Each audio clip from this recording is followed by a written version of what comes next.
안녕하세요. 저는 이제 30대 중반에 접어든 여성이랍니다. 하려는 이야기가 우리 친정에 관한 이야기다 보니 좀 부끄럽기도 하지만 용기를 내어 이야기해 보기로 했어요. 우선 저는 어머니와 아버지 슬하의 두 남매 중 둘째랍니다. 위로 오빠가 하나 있죠.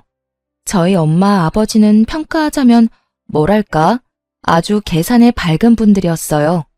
돈에 민감했고 그만큼 다른 사람에게 인색했답니다.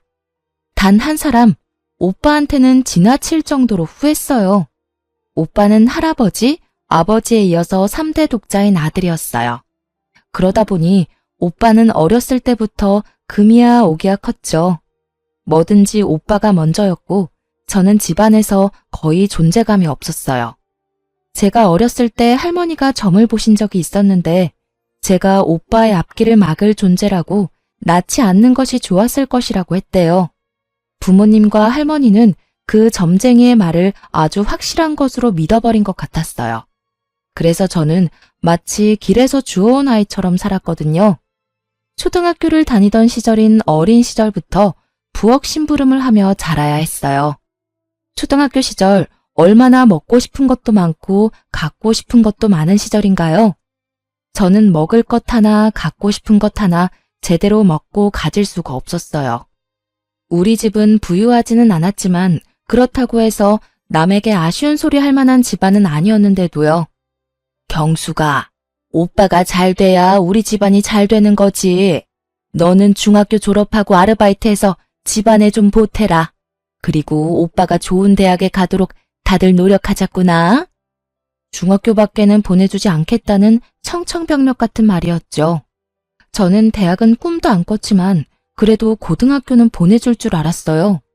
결국 저는 고등학교 진학을 포기했고 근처 편의점에서 일하면서 고등학교를 혼자 힘으로 마치기로 했죠. 밤낮 교대 근무를 하면서 남는 시간에 열심히 공부했어요. 반면에 오빠를 대학에 보내기 위해 엄마 아빠는 별별 노력을 다 하더라고요. 과외 선생을 붙인다, 비싼 학원에 보낸다 등등 할 수 있는 일은 다 했답니다. 그런데 오빠는 이미 공부든 뭐든 스스로 하는 일에는 익숙하지 않았죠. 공부라고 해서 뭐가 다를 게 있겠어요. 스스로 할 의지가 없는 사람에게 과외 선생도 비싼 학원도 도움이 되지 않았답니다. 백약이 무효였지요. 저는 집안에서 전혀 지원을 받지 못한 채로 편의점에서 아르바이트를 해가면서 고등학교를 검정고시로 마쳤어요. 몇 년의 노력 끝에 지방이지만 교대에 입학하게 되었죠. 그리고 3번을 도전한 끝에 임용고시에 붙었어요. 너도 이제 집에 돈을 좀 내놔야지. 지금까지 키워준 것이 있는데 돈이 없는 것도 아니고 이제 버니까 집에 생활비 내놔라. 너도 조금 쓸 돈은 필요할 테니 한 20만 원 빼놓고 나머지는 집에 내놔라. 엄마는 제가 선생님을 시작하고 첫 월급날부터 제 돈을 노리더군요. 엄마가 어떻게 나한테 집에 생활비를 내놓으라고 하는 거예요? 나 어렸을 때부터 집안의 식모나 다름없이 컸어요. 고등학교 공부도 안 시켜줬잖아.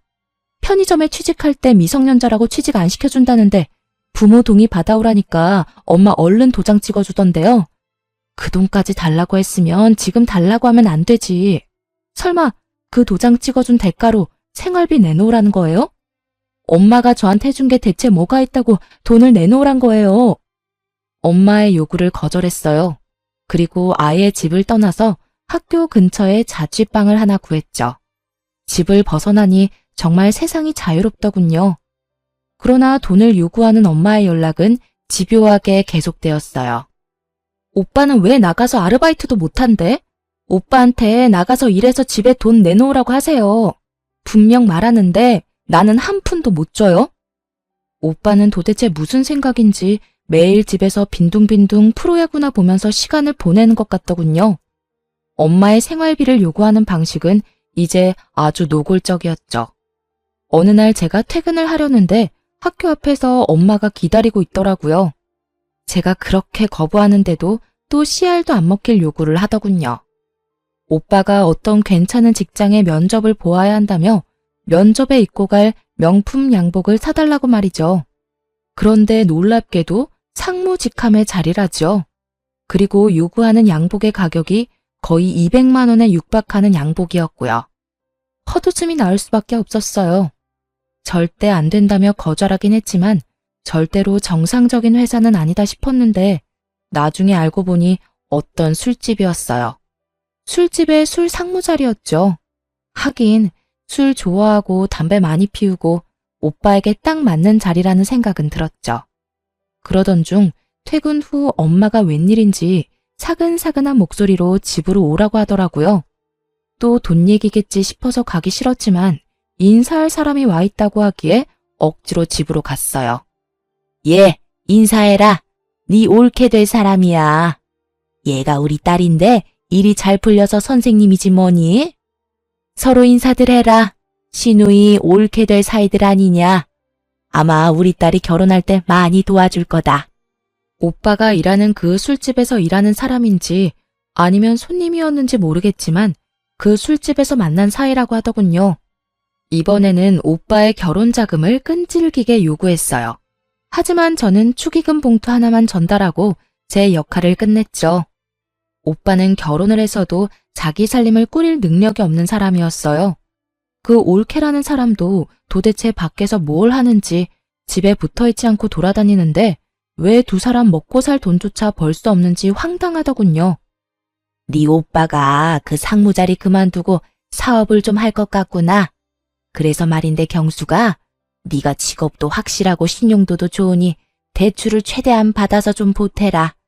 네 오빠가 이번엔 사업 아이템을 제대로 잡았어. 생활비조차 못 버는 사람이 사업이라니. 그것도 대신 대출을 해달라고 부탁하는 엄마가 더 이상 제 부모로 보이지 않았어요. 저는 분명히 오빠한테 가는 돈은 못 해준다고 딱 잘라 말했고요. 한 푼도 못 내놔요. 나 어릴 때 부엉이라면서 자란 사람이에요. 인형 하나 사달라고 그렇게 말해도 누가 쳐다보기나 했어요? 내가 간신히 용돈 모아 사서 놀던 종이 인형 태우면서 놀던 오빠예요. 내가 너무 화가 나서 오빠를 밀었다고 나 매 무척 맞았어요. 도대체 밥 먹고 화장실 가는 거 말고 오빠가 스스로 할 수 있는 일이 뭔데요, 대체? 이번에도 엄마, 아버지가 대신 사업자금 마련해 주세요. 공부랑은 상관도 없는 사람 3수, 4수까지 시키면서 대학 보내겠다고 들인 돈 정도면 오빠 사업자금 대고도 남아요. 보세요. 얼마나 능력이 없으면 결혼하고 나서도 부모 손길 떨치지 못해 애새끼 마냥 돈 달라고 하는 꼴을 좀 보시라고요. 오냐, 그래. 내가 너한테 뭘 바라겠냐? 아이고, 제 오빠 앞길을 가로막을 것이라고 하더니만 아주 그 말이 딱 맞아. 제 오빠가 일을 하겠다는데 한 푼도 못 돕겠다고? 이게 낳고 키워준 대가냐? 엄마하고 이렇게 큰 싸움이 되었어요. 엄마가 절 한 대 칠 듯이 말했지만 제 입장을 굽히지 않았죠. 그런데 올케가 결혼한 지 7개월 만에 아들을 낳았어요. 알고 보니 속도 위반이었죠. 그렇게 세월이 지나면서 저도 이제 결혼을 생각할 나이가 되었어요. 같은 학교 동료 교사 한 사람이 제 마음에 들었죠.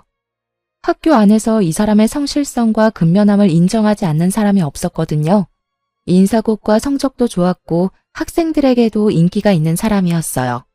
그리고 그 사람을 아는 모든 사람들이 착하다고 평가하는 사람이었죠. 저하고는 나이 차이가 좀 있었거든요. 처음엔 서로 설레는 마음을 안고 연애를 시작했는데 시간이 지나도 선뜻 결혼하자는 말을 안 하는 거예요. 결국은 제가 먼저 마음을 밝혔는데 단번에 차이고 말았답니다. 나도 경숙 씨 참 좋아하는데 내 처지가... 미안해요, 경숙 씨. 나 살기 바빠서 연애는 지금처럼 가볍게 해도 저는 결혼은 못하겠어요. 정말 미안해요. 거의 울다시피 이런 말을 하는 것이었어요. 그 다음 날부터 그 사람에 대해 여기저기 물어보았어요. 동료 교사가 저에게 몰랐냐며 한 가지 말을 해주더군요. 아들 아이가 하나 딸려 있어요. 글쎄 아이가 어릴 때 아이 엄마가 사고로 세상을 떴다지 뭐예요? 젊은 사람이 재혼을 해야 할 텐데 아이 때문에 쉽지 않은가 봐요. 사람은 정말 어디다 내놔도 괜찮은 사람인데. 분명 저를 좋아한다는 진심은 느껴졌는데 그 사람에게 처한 환경이 그를 막고 있다고 생각했어요. 오히려 제가 그를 더 좋아하고 있는 처지라 아이를 함께 키울 자신은 크게 없었지만 선뜻 고백을 해버렸죠. 이런 일에 처음부터 자신 있는 사람은 없다고 생각했어요. 가장이 번듯하면 아이가 딸려 있건 없건 문제될 게 없다고 생각했고요. 그와 그의 아이를 키우면서 어려움도 같이 헤쳐나갈 마음의 준비를 했답니다. 저희 집에서는 한바탕 또 말거리가 생긴 셈이었죠. 하긴 네 주제에 그런 결혼밖에 더 하겠니?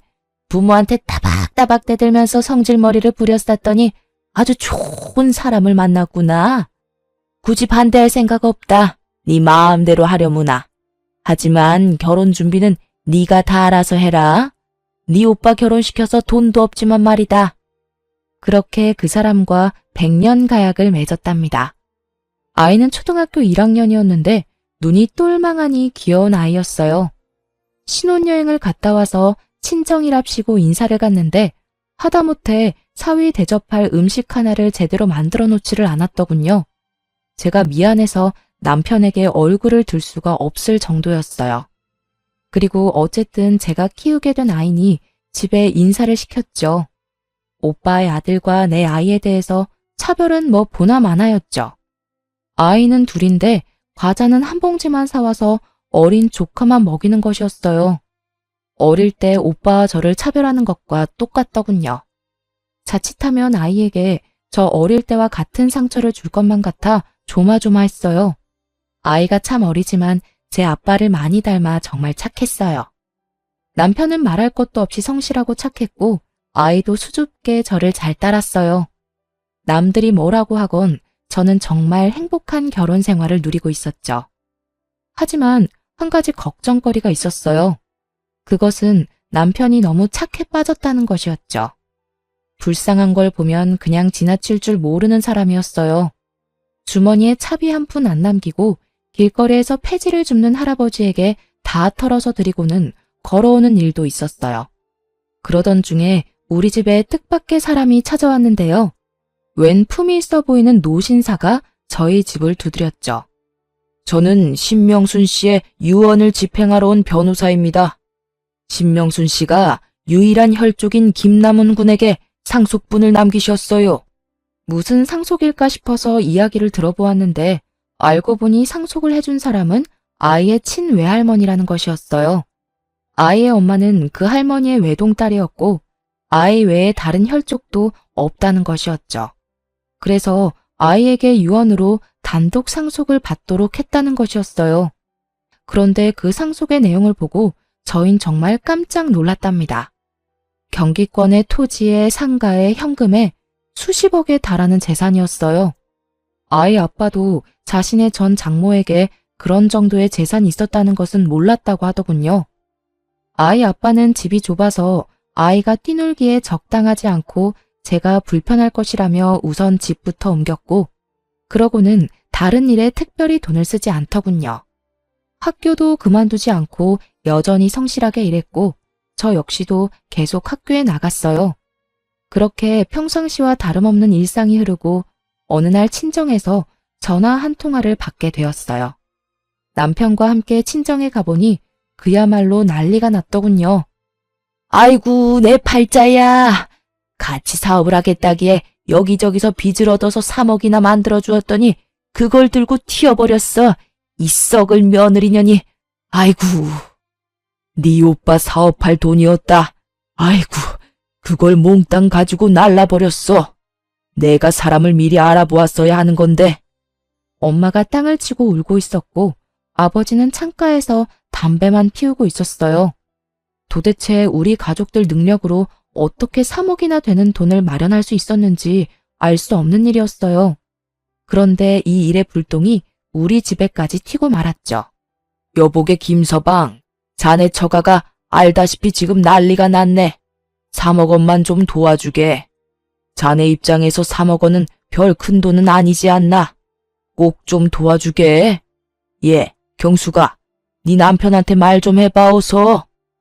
제게 부탁하면 씨알도 안 먹히니 마음 약한 남편을 건들기 시작했어요. 설마 착한 제 남편이 그러겠다고 말이라도 해버릴까봐 단번에 싫다고 거절했죠. 지금 그걸 말이라고 해요? 3억이 어디서 났는지 모르겠지만 3억을 관리 못한 오빠 책임이지 왜 우리한테 빌려달라 그래요? 돈 앞에서 치사하게 굴 때는 언제고 우리 식구한테 요구할 입장이 된다고 생각해요? 오빠가 스스로 일을 해서 벌어서 써야죠. 그놈의 사업. 사업할 주제도 안 되면서 그저 남 밑에서 일하기 싫어서 그깟 사장 소리 들으려고 사업하는 거 정말 우습지도 않아요? 올케라는 사람, 그 사람도 술집에서 만났다며. 그럼 이런 일 일어날 줄 몰랐다는 게 말이 돼? 앞으로 이 지긋지긋한 집이랑 인연 끊을 테니까 돈 빌려달라는 말 다시 꺼내기만 해봐. 그리고 우리 남편한테 몰래 연락해서 돈 달라고 압박 주기만 해봐요. 그땐 진짜 가만 안 있어. 다 뒤엎어버릴 테니까. 내 말 잘 알아들어요? 제가 아주 단호하게 거절을 하니까 집요하게 조르던 부모님이 일단 물러서더군요. 저는 이렇게 친정집으로부터 더 멀어지고 있었어요. 엄마, 아버지도 그리고 그 한심한 오빠도 더 이상 보고 싶지가 않더라고요. 착하디 착한 남편은 또 가족끼리 그러는 거 아니라고 저를 설득했고요. 저는 남편한테 착한 것이 나쁜 것은 아니지만 무조건 착한 것도 문제가 될 수 있을 것이라고 따끔하게 일렀죠. 그런데 그 무렵 친한 친구한테 전화를 한 통화 받았어요. 예, 경수가, 이게 얼마만이니? 너 결혼식 때 보고 이게 처음인가 보다. 얼마나 깨가 쏟아지길래 이렇게 연락이 없니? 저는 그동안 직장 다니랴 아이 키우랴 정신이 없었다고 친구한테 미안하다고 사과를 했는데 뜻밖의 대답이 들려왔어요. 예, 나 말야, 네 오빠 제주도에서 봤는데 꽤 고급 호텔이었거든? 그런데 네 오빠랑 네 부모님까지 다 같이 있는 것 같더라. 너 알고 있나 싶어서 연락했어. 저는 웃으면서 친구한테 잘못 본 거 아니냐고 되물었죠. 친정 상황이 그런 비싼 곳에 드나들 상황이 아니라고 말이에요. 그랬더니 친구가 두 눈으로 똑똑히 보았다며 셋이 지금 어디에 머물고 있는지 꼭 확인해 보라며 당부하더군요. 전화를 끊고 곰곰이 생각하다가 결국 친정집으로 가보았죠. 정말 황당하게도 다른 사람이 살고 있더라고요. 저한테 알리지도 않은 채 이사를 한 것 같더군요. 그럼 친구의 말이 맞다는 건데 3억이 없어 구걸하던 가족들이 갑자기 고급 호텔이라니 너무 찝찝한 건 어쩔 수 없더라고요. 남편에게도 이 사실을 알렸더니 갑자기 제게 충격적인 말을 건네더라고요. 여보, 갑자기 가족들이 전부 이사를 간 거 있죠? 아무리 연 끊고 살겠다고 내가 먼저 말은 했지만 이사 간 것도 말 안 하고 연락 두절된 게 가족이라고 할 수 있을까요? 당신은 혹시 뭐 들은 거 없어요? 사실 당신이 싫어할까봐 말을 못했는데 처남댁이 사업을 한다고 해서 돈을 빌려준 거 사실 나였어. 그리고 그걸 처남댁이 들고 사라졌다고 해서 해결해준 것도 또 나였고. 미안해. 처가는 어려운 것 같은데 당신은 죽어도 반대할 것 같고 해서 나중에 이야기해서 이해받아야겠다고 생각하고 그렇게 했었어. 미안해. 정말 미안해. 그러니까 처음에 오빠와 올케가 같이 사업을 하겠다고 해서 빌려준 돈 3억? 그걸 올케가 들고 튀었다면서 또 빌려간 돈이 또 3억이라는 것이었죠. 합쳐서 자그마치 6억이었어요. 이제는 저도 남편의 그 대책 없는 착한 성격에 대해 참을 수가 없었어요. 여린 사람이라는 것을 알면서도 대체 왜 그런 큰 돈을 제게 말도 없이 해줬는지 남편에게 큰 실망을 하고 말았어요. 6억이 6만 원인 줄 알아요? 당신 정말 왜 이렇게 내 말 안 들어? 그 돈이 거기 가서 쓸모 있는 곳에 쓰인다면 내가 말을 안 해. 보나마나 되지도 않을 사업에 투자해버리고 날릴 돈이었다고. 도대체 내가 우리 친정 도와달라고 말한 적 있어요? 왜 시키지도 않은 짓을 해서 날 이렇게 난처하게 만드는 거예요? 지금 내 속이 얼마나 끓고 있고 나문이한테 미안한 줄 알아요? 제발 그 성격 좀 고쳐요. 네? 무턱대고 착한 것만이 능사가 아니라고요. 착한 남편은 그저 미안하다는 말만 계속하더라고요. 친정 식구들이 결국 착하디 착한 남편의 성격을 이용해 저를 그리고 우리 집을 속인 것이었죠. 돈이란 거 그거 부질없는 거야. 돈 때문에 그렇게 화내지는 마. 당신답지 않아. 돌아올 돈이라면 다 돌아오게 되어 있어. 어쨌든 그냥 드린 건 아니고 빌려드린다고 분명 말했으니 일평생을 두고 천천히 받으면 될 거 아니겠어? 그 이후로도 남편은 별 걱정이 없어 보였답니다. 그저 평상시와 다름없는 일상을 살았고 또 저만 속을 끓이고 말았죠. 남편과 아이에게 미안해하면서도 그만한 돈을 턱 친정 식구들에게 내어준 남편에게 바가지를 긁었답니다. 그러다가 저까지 그냥 있을 수만은 없다는 생각이 들었어요. 돈을 6억이나 떼어놓고도 착해 빠지기만 한 남편을 대신해서 아름아름 친정 식구들의 소식을 알아보기 시작했어요. 쉽지는 않았지만 돈을 써서 알아보니 금방 찾게 되더군요. 서울에 위치한 호화 빌라에서 떵떵거리며 사는 것 같더군요. 착해 빠진 남편은 제껴놓고 저 혼자 친정으로 찾아갔죠.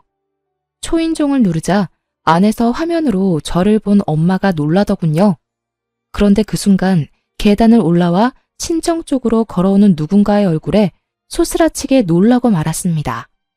돈을 들고 튀었다던 그 올케란 년이 손에 명품 로고가 붙은 쇼핑백을 잔뜩 들고 집으로 들어오다가 저에게 딱 걸린 거였죠. 올케를 붙잡아 세우고 같이 들어가기 전까지는 집에 못 들어갈 거라고 엄포를 놓았어요. 그냥 엄포가 아니라 정말 한 발자국도 물러설 생각이 없었거든요. 올케는 집으로 들여야 했으니 결국은 엄마가 문을 열었죠.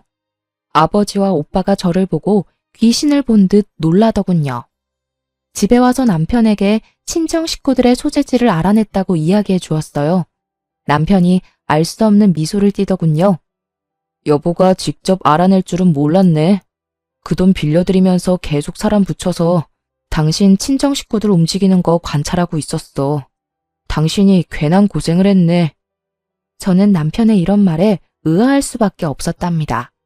그러면서 남편이 제 앞으로 서류 봉투를 하나 내미는 것이었죠. 서류를 살펴보니 차용증이더라고요. 3억 원짜리 차용증 2장이었어요.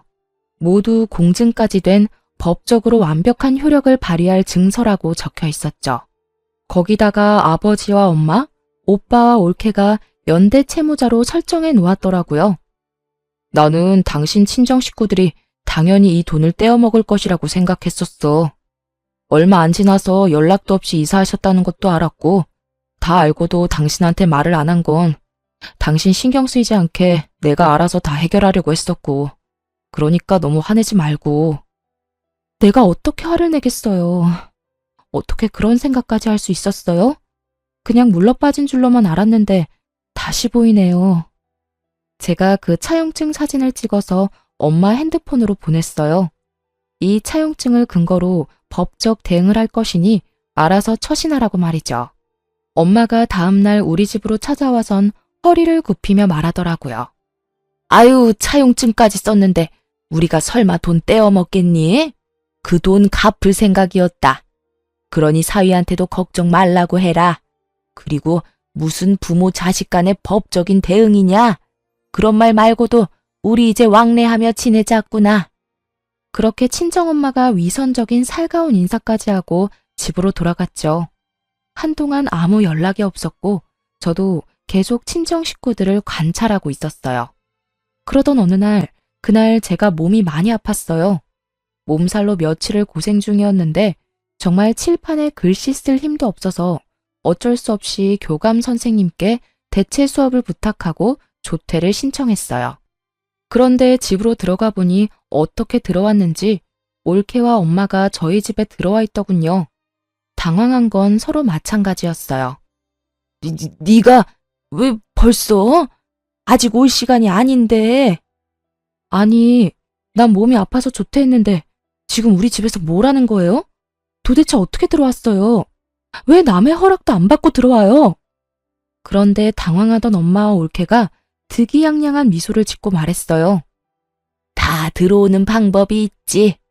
그나저나 네가 그렇게 내세우던 차용증이 이제 우리 손에 있구나.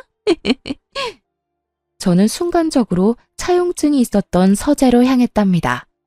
남편의 책상 서랍 잠금 장치가 부서져 있었고 그 안에 있던 차용증이 둘 다 사라져 있었죠. 차용증을 손에 넣은 올케와 엄마는 아주 의기양양하게 집에서 나가더군요. 도어락 비밀번호를 어떻게 알았을까 싶었어요. 올케와 엄마가 그렇게 돌아가고 퇴근한 남편에게 말했어요. 차용증을 훔쳐갔다고 말이에요. 남편이 서재를 보더니 한숨을 쉬더군요. 걱정하지 마. 내가 다 알아서 할 테니까. 아무래도 일을 좀 더 빨리 진행시켜야겠네.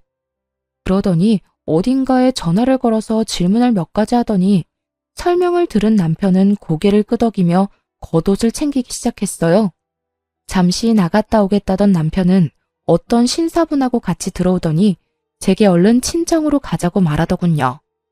영문도 모른 채 일단 남편을 따라 나섰죠. 친정으로 가자 의외로 쉽게 문을 열어주더군요. 아마도 차용증이 자신들의 손에 있다는 자신감 때문이었을 거예요. 가보니 네 식구 모두 있었어요. 장모님, 그리고 처남댁, 저희 집에 무단으로 침입하셨네요. 어떻게 문을 열었을지는 저도 다 압니다. 당신들 뒤에 붙여놓은 사람들이 전부 낱낱이 말해줬거든요. 도어락 기술자한테 연락해 경숙씨 주민번호까지 도용해선 문 좀 열어달라고 부탁했다지요. 3배가 넘는 돈을 지불하면서요. 이거 명백히 주거 침입입니다. 제가 그것도 모르고 있을 줄 알았나요? 그리고는 남편이 핸드폰을 열어 파일을 찾더니 오디오 파일 하나를 들려주는 것이었어요. 아이고, 내 팔자야. 같이 사업을 하겠다기에 여기저기서 빚을 얻어서 3억이나 만들어 주었더니 그걸 들고 튀어버렸어. 이 썩을 며느리년이. 아이고. 엄마의 이 거짓 하소연이 그대로 녹음되어 있는 것이었어요. 오빠의 목소리도 또렷하게 녹음되어 있더군요. 올케와 사업을 하겠다고 하면서 3억 원을 빌려달라면서 언제까지 갚겠다며 약속하던 말이었어요. 너무 큰 돈을 요구하시기에 제가 할 수 없이 녹음을 좀 했습니다. 첫 번째 채무에 대해서는 당연히 갚을 날짜가 지났으니 채무 불이행 소송을 진행할 생각입니다. 그리고 두 번째 채무에 대해서도 도주한 사실이 없는 처남댁이 도주했다고 하면서 또 저를 속이셔서 돈을 빌려가셨으니 당연히 사기죄로 법의 심판을 받게 할 것이고요. 그리고 그 신사분이 봉투를 열어 서류들을 꺼내 보이는 것이었어요.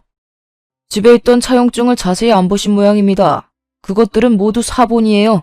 정보는 공증을 마쳐서 제게 보관을 시키셨죠. 저는 이분의 변호사입니다.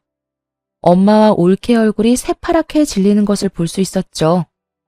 에이, 자네가 설마 그걸 가지고 우리를 어떻게 하려고?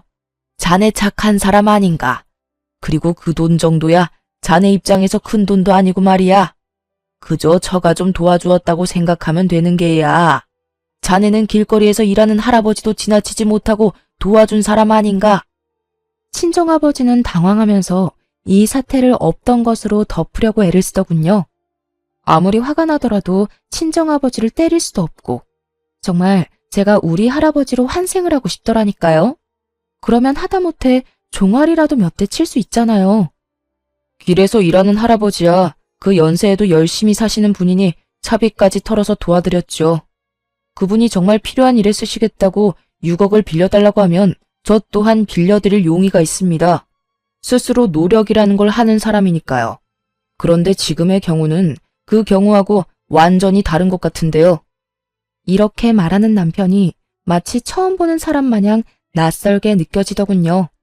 그 착해 빠진 사람은 어딜 가고 마치 영화에서 본 셜록 홈즈 같이 날카롭고 냉철해 보이는 남편이 제 눈앞에 서 있었어요. 제가 2번이나 아무 말 없이 도와드렸죠. 그리고 평상시에 제 성격을 아시고는 공증된 차용증까지 만드시고도 아무 일도 없을 것이라고 생각하셨겠죠. 하지만 말입니다. 동네를 돌아다니는 코딱지만한 강아지도 꼬리를 밟히면 짖는 법입니다. 제 믿음을 2번이나 배신하셨어요. 만일 정말로 처남과 처남댁이 사업을 할 돈이었고 그걸 처남댁이 들고 사라졌다고 한다면 저 이 차용증 사용하지 않았을 겁니다. 그런데 네 분이 완전히 저를 바보로 생각하셨네요.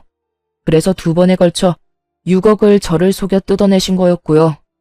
애초에 처남과 처남댁의 사업 얘기부터가 거짓이었죠. 엄마는 훔쳐낸 차용증이 사본이라는 것을 알고는 이성을 잃고 씩씩거렸죠. 거실을 이리저리 돌아다니면서 분을 삭히려고 하는 것 같았어요. 오빠랑 올케는 무릎까지 꿇고 선처를 부탁한다며 애절하게 빌더라고요. 우는 소리 듣기 싫었던 저는 코웃음 치며 말했죠. 점쟁이가 오빠 앞길을 제가 막을 것이라고 했다더니 그 말이 정말 맞네요. 저는 선처해달라고 말할 생각이 없어요. 감히 사기를 쳤으니 혼 좀 나야죠. 그런데 제 말을 들은 엄마가 이성을 잃고 제 머리채를 잡고 흔드는 못 볼 꼴이 벌어졌죠. 남편이 뒤늦게 떼어놓으려 하는데도 엄마는 정말 있는 힘을 다해서 매달리더라고요. 도저히 뿌리칠 길이 없을 정도로 힘이 강했어요.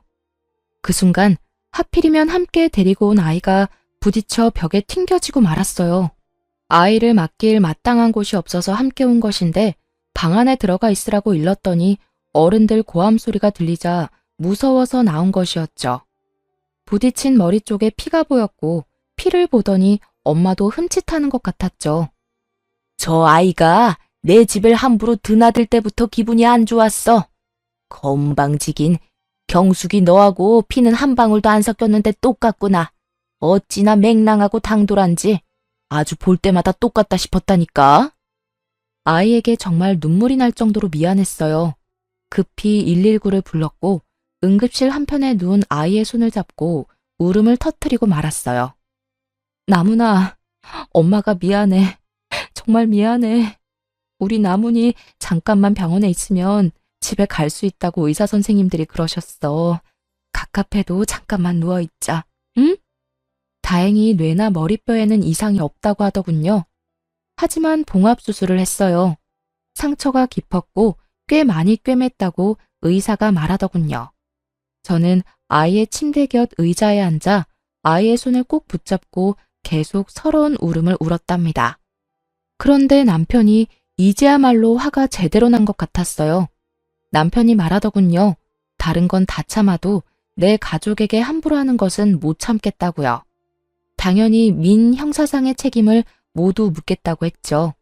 남편은 우선 우리 집에 허락 없이 도어락 기술자를 속여서 들어온 일에 대해서 주거 침입으로 엄마 올케를 경찰에 고소했어요.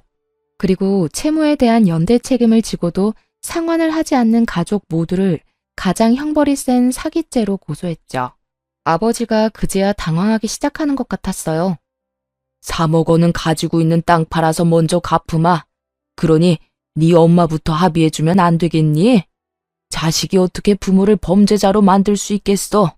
너 그러면 안 된다. 어떻게 머리채 한번 잡았다고 고소한다는 게 말이 되니? 착한 사람이 화가 나면 더 무섭다는 말이 있죠. 남편이 딱 그랬답니다. 2번이나 자신에게 사기친 것에 더해 우리 집에 무단으로 침입했고 그것도 모자라 다른 가족들이 보는 앞에서 잘못도 없는 제 머리채를 잡은 일에 화가 많이 났더군요. 물론 아이의 사고에도 화를 내고 있었고요. 이렇게 형사상 고소에 이어서 이제 민사상으로 돈을 돌려받기 위해 만들어둔 완벽한 서류를 가지고 차분히 소송을 진행했답니다. 재산을 은닉할 것을 우려해 변호사의 도움을 받아서 친정 식구들의 명의로 되어 있는 자산에 대한 가압류부터 신청하더군요. 당신 식구들이 나를 어지간히도 얕잡아 보았나 봐. 그렇게 6억씩이나 나를 속여서 뜯어내놓고도 재산 한 푼 남의 명의로 돌려놓질 않았더군. 내가 알아봤자 아무 짓도 못할 것이라고 생각했었던 모양이더라고. 아마 재산을 다른 사람 명의로 돌려놓았다면 평생 하는 일에 대한 급여에도 압류를 넣어 일생 동안 받을 생각도 있었지. 저는 이제야 가슴을 쓸어내릴 수 있었답니다. 도와줄 때는 진심으로 도와주었지만 친정에서 제가 결혼 전까지 겪은 서러운 일들을 모두 들은 남편이 미리 완벽한 서류를 만들어둔 것이었죠. 그렇게 해놓고도 친정 식구들은 저와 남편을 철저히 무시했던 모양이더군요. 호화빌라를 엄청난 보증금을 내면서까지 월세로 살았고 남는 돈으로 여기저기 여행을 다니면서 생활을 했던 것 같았어요. 그리고 경찰이 증거물로 압수한 오빠와 아버지의 핸드폰에서 이런 경악할 문자까지 보게 되었는데요. 아버지, 매제가 아주 물컹이인데 말이에요. 이번엔 어떤 이유를 대고 돈을 달라고 할까요? 엄마 아버지가 빚에 쪼달리고 있다고 하니까 3억 원을 선뜻 내놓았잖아요. 이번엔 아주 아버지가 불치병에 시달리고 있다고 할까요? 그래, 그것도 좋은 생각이구나. 그것도 아주 돈 많이 드는 고해감에 걸렸다고 해봐. 그러면 아마 그 물컹이가 지갑을 또 열 거다. 빌려간, 아니 사기친 돈으로 호화 생활을 하며 떵떵거리던 친정은 이제 폭망할 처지에 놓이고 말았어요.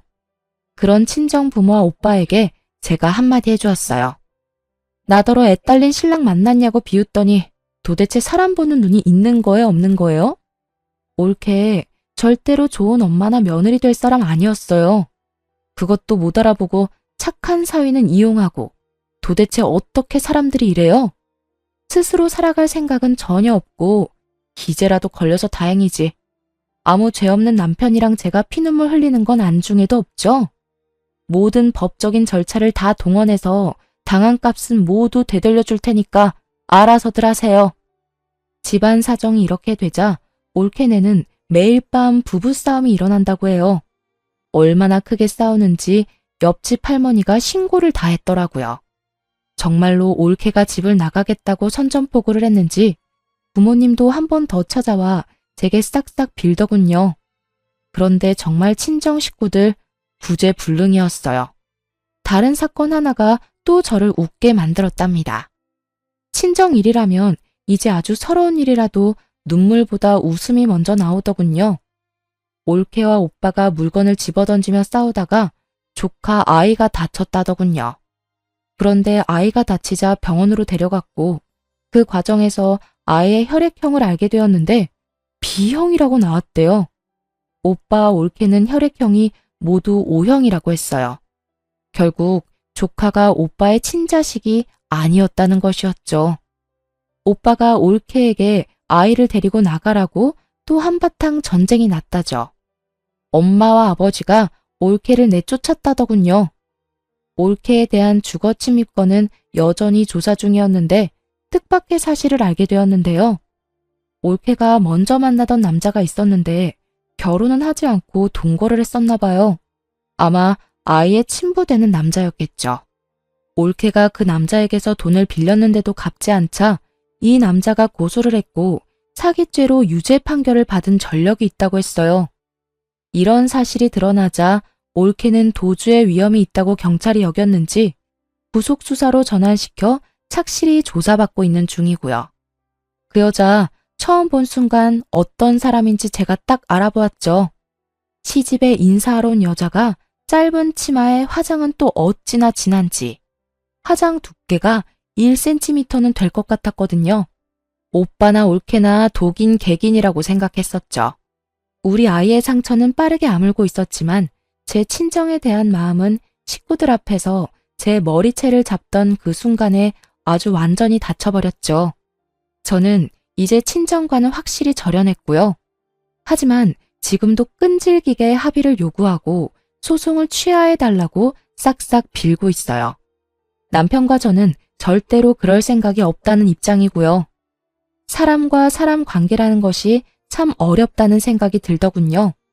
도대체 자신들 슬하에 태어난 모두 같은 자식인데 저한테만 왜 그렇게 심하게 대하며 키웠는지 엄마에게 물었었죠. 점쟁이가 네가 우리 집안에 재수가 없는 아이라고 했다. 원래 내다 버리라고 했었어.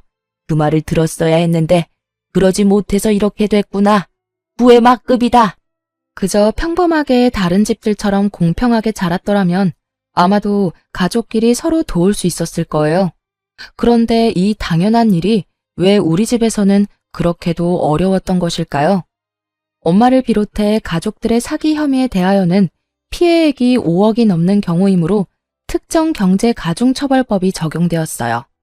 그래서 이를 주도한 엄마가 1년 6월에 징역을 선고받았어요. 오빠도 엄마보다는 혐의가 약한 것으로 인정되었지만 특경법에 의해 징역 1년을 선고받았죠. 올케는 약식 기소로 벌금 500만 원을 내게 되었고요.